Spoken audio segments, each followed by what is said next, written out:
अस्सलाम वालेकुम व्यूअर्स, उम्मीद करती हूँ आप सब ठीक-ठाक होंगे, अपने घरों में खुशबाश होंगे। आज मैं बनाने जा रही हूँ कुकम्बर ड्रिंक, जो कि बहुत ज़्यादा फ्रेंडली है क्योंकि लो बजट रेसिपी है और जितनी लो बजट है उतनी ही रिफ्रेशिंग है। ये 1 से 2 ग्लास पीने के बाद भी तबीयत को भारीपन नहीं करता और बार-बार इसको पिया जा सकता है।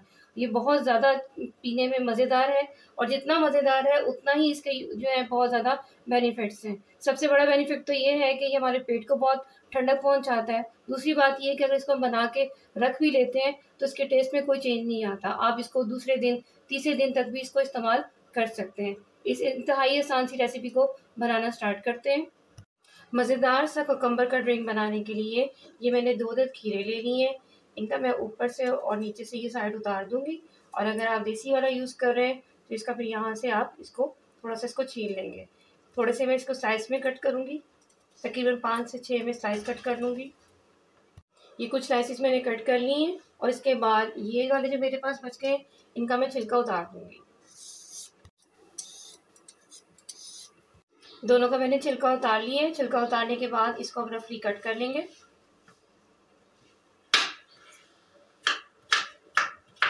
अब जो मैंने रफली कट कर लिए हैं इसको मैं एक जग में डालूंगी, ब्लेंडर जग में, और ये हम डेकोर के लिए रखेंगे। ये मैंने एक जग ले लिया ब्लेंडर और इसके अंदर अब ये वाले जो खीरे जिनकी मैंने कटिंग की है वो मैं इसके अंदर डाल दूँगी। इसके अंदर तकरीबन 4 गिलास पानी डालूंगी। 6 टेबलस्पून शुगर डालेंगे।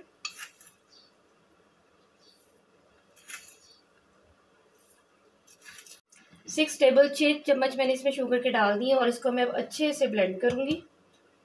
इसको तकरीबन 3 से 4 मिनट तक अच्छे से ब्लेंड करेंगे। तकरीबन 3 से 4 मिनट मैंने इसको अच्छे से ब्लेंड कर लिया और अब इसको हम छान लेंगे। अभी मैंने बाउल ले लिया और इसको मैं अब अच्छे से छान लूँगी। इस सारे को मैंने अच्छे से छान लिया और जो इसका एक्स्ट्रा आ गया है इसको हम वेस्ट कर देंगे। ये तकरीबन मैंने 3 लेमन ले लिए हैं, ये 2 से 3 टेबलस्पून होंगे। लेमन इसके अंदर डालेंगे। लेमन डालने के बाद इसको अच्छे से मिक्स करेंगे और फिर अब इसको डिश आउट करेंगे। मैंने एक जग ले लिया और एक ग्लास ले लिया। पहले इसमें अच्छे से बर्फ़ डालेंगे। बर्फ़ डालने के बाद इसमें मैं कुछ खीरे डाल दूंगी जो मैंने शुरू में इस तरह बारीक स्लाइस काटे थे। लेमन को भी इस तरह मैंने स्लाइसिस में कट कर लिया, उसको भी मैं डाल दूंगी इसमें जग में और ग्लास में। अब ऊपर से अपना ये ड्रिंक डाल देंगे। अल्हम्दुलिल्लाह मेरा मज़ेदार सा झटपट से ये रेडी होने वाला कुकम्बर ड्रिंक रेडी है, जो कि बहुत ज़्यादा रिफ़्रेशिंग है। उम्मीद करती हूँ मेरी रेसिपी को पसंद करेंगे और मेरे चैनल को सब्सक्राइब करेंगे। Thank you so much for watching. Allah हाफ़िज़।